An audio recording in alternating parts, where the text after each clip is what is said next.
Story of every fresher और BTech students और engineering student first year में जब एडमिशन लेगा तो मे भी हो सकता है उसके 12th में मार्क्स कम है या ज्यादा है, जो भी है, थोड़ा अच्छा कॉलेज मिला, खराब कॉलेज मिला, ठीक है। अब वो सोचेगा कि पहला बार में पहले सेमेस्टर में तो बहुत अच्छे से पढ़ाई करना है। घर वाले भी बोल के समझा के भेजे रहेंगे कि अगर नहीं सही से तुमने पढ़ाई किया तो फिर से घर वापस बुला देंगे, पैसे बर्बाद करने का मुझे कोई शौक नहीं है। चलिए, उस समय थोड़ा सा लड़का पढ़ता है। धीरे धीरे जैसे ही उसको एक्सपीरियंस होते जाता है बीटेक का, फिर वो पढ़ाई बंद कर देता है एंड और भी बहुत सारे एक्स्ट्रा करिकुलर एक्टिविटीज में इन्वॉल्व हो जाता है। वो एक्स्ट्रा करिकुलर एक्टिविटी सबके लिए अलग अलग होता है, ठीक है ना। अब वो आप अपना अपना एक्स्ट्रा करिकुलर पढ़ाई के अलावा वाला कमेंट सेक्शन में बताइएगा। बीटेक पहला सेमेस्टर में चलो बहुत सारे लोगों का निकल जाता है, कुछ लोगों का बैक पेपर आ गया। अच्छा, कुछ लोगों का निकल जाता है उसमें, तो निकलने के बाद अगर परसेंटेज अच्छा है तो उसको लगता है, घर वालों को बोलता है कि 70% है, 75% है, 80% है, तो उसको लगता है बहुत अच्छा मार्क्स आ गए। लेकिन उसको ये नहीं समझ में आता है कि उसमें एक बहुत बड़ा रोल प्रैक्टिकल कॉलेज को जो नंबर देना है उसका होता है, ठीक है ना। और वो नंबर आपको कैसे मिलता है वो समझ ले तो आप उसमें अपना बहुत बड़ा अचीवमेंट समझिए मत, पहली बात, ठीक है। सेकेंड ईयर में थोड़ा सा कम सीरियस होता है लड़का, मतलब उतना नहीं पढ़ाई करता है, ठीक है। थर्ड ईयर में थोड़ा और कम सीरियस होता है, लेकिन वो थर्ड ईयर के ही हिसाब से वो सर्च करने लगता है कि हमको ऐसा क्या पढ़ाई करना है, ऐसा कौन सा कोर्स करना है जिसको कोई ना कर रहा हो, मतलब कि लेस कंपटीशन हो, और वहां पे मैं तुरंत जॉब में निकल जाऊंगा, जॉब में कर जाऊंगा। बस सोचता है, करता कुछ नहीं। फाइनली आ गया आपका फोर्थ ईयर जी, क्योंकि वो first year, second year, third year one night study करके वो एग्जाम पेपर लिखने जा रहा है। चलिए ठीक है, मैं उसके बारे में नहीं कुछ, लेकिन मैं ओवरऑल स्टोरी एक बता रहा हूं आपको, ठीक है यार, आपको भी ये बात समझ में आ रही। अब आ जाता है वो फोर्थ ईयर में।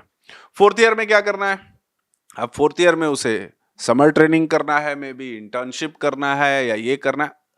थर्ड ईयर तक उसने कुछ सीरियसली पढ़ाई किया नहीं, मैं सबकी बात नहीं कर रहा, बट मेजोरिटी ऐसे ही है, कुछ पढ़ाई सीरियसली किया नहीं। अब उसे फोर्थ ईयर में इंटर्नशिप चाहिए जी।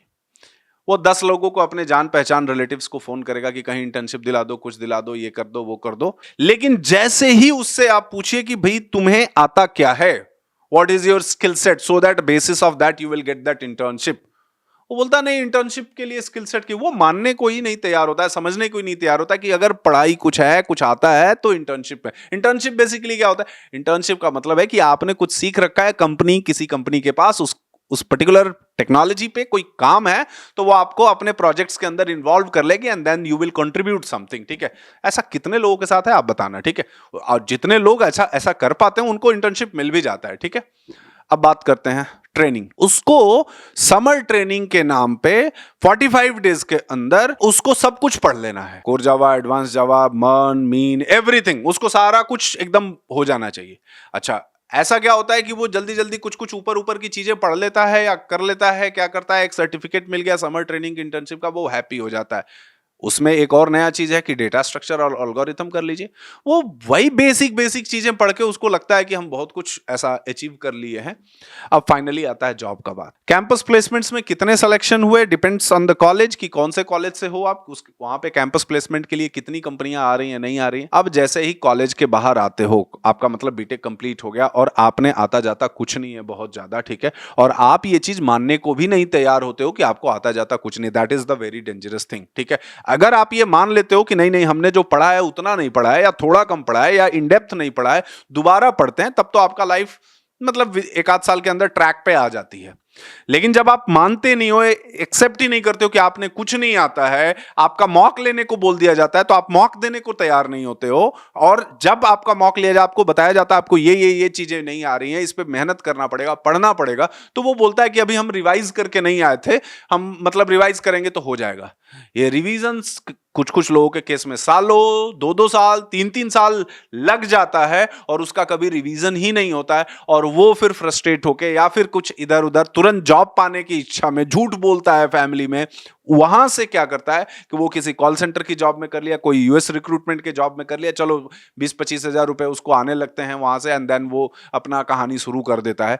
एंड देन जब 2-3 साल 4 साल बाद और हो जाते हैं उसके साथ, अब उसके घर में कुछ और बात आगे बढ़ती है, शादी उदी की बात होती है, देन उसका रियलिटी धीरे धीरे खुलता है, ठीक है ना।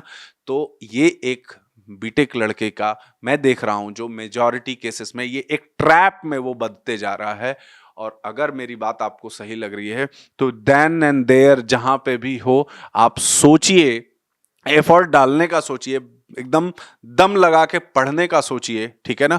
और कुछ ऐसा बहुत तगड़ा इनोवेशन करने का कोशिश मत कीजिए। जनरली जो चीजें सब लोग पढ़ रहे हैं, जिसके बेसिस पे ज्यादा से ज्यादा जॉब्स अवेलेबल हैं, उनको ज्यादा से ज्यादा पढ़िए। कोई ऐसा स्किल सेट प्लीज मत खोज के लाओ जिसमें आपको कोई बताए कि इसके रिसोर्सेज ही नहीं मिलते हैं और हम तो यही पढ़ेंगे तो इसके बेसिस पे हमें तुरंत जॉब हो जाएगी, ठीक है ना। इसको आप मत करिए, ठीक है। तो यही ओवरऑल स्टोरी थी बीटेक के स्टूडेंट की, बीसीए के स्टूडेंट की, एमसीए के स्टूडेंट की। आपको मेरे समझ से अगर कि क्लिक कर रही है बात, समझ में आ रही है बात, तो आप इस पे अपना थॉट जरूर लिखिए कमेंट सेक्शन में, शेयर करिए वीडियो को, ठीक है। And till then bye bye, see you, take care.